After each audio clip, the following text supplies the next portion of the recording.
ኤርትራ መግለጫ አወጣች። ኤርትራ የተሰሉ የጂኦፖለቲካዊ ጥቅሞችን ለማሳካት ሲባል በማሰብ የሀገራትን ሉዓላዊነትና የግዛት አንድነትን የሚጥሱ አደገኛ ሙከራዎችን በጽኑ እቃወማለሁ ስትል ነው ያስታወቀችው። ኤርትራ ይህንን መግለጫ የተሰጠችው የኤርትራ የተባበሩት መንግስታት ድርጅት ቋሚ ተወካይ ሶፊያ ተስፋ ማርያም በኡጋንዳ ካምፓላ በተካሄደው በገለልተኛ ሀገራት ንቅናቄ ኤንኤኤም የሚኒስትሮች ጉባኤ ላይ ባደረጉት ንግግር ነው። ምንም እንኳን አምባሳደር ሶፊያ በንግግራቸው ውስጥ የኢትዮጵያን ስም ባያነሱም የቃላት አጠቃቀማቸውና መግለጫው ይዘት በወቅታዊ የቀይ ባህርና የአፍሪካ ቀንድ ውጥረት ላይ በቀጥታ በኢትዮጵያ የባህር በር ጥያቄ ላይ ያነጣጠረ እንደሆነ የፖለቲካ ተንታኞች የገለጹ ሲሆን ተወካያ በመግለጫቸው ኤርትራ እነዚህን መሰረታዊ መርሆችን የሚጥሱ ማንኛውንም አደገኛ ሙከራዎች በጽኑ ትቃወማለች።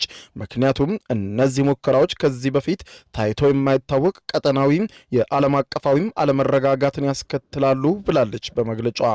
ይህ የኤርትራ አቋም ኢትዮጵያን ከሶማሌላንድ ጋር የወደብ ስምምነት መፈራረሟን ተከትሎ በቀጠናው ከተፈጠረው ውጥረት ጋር በቀጥታ የተያያዘ መሆኑ ይገመታል።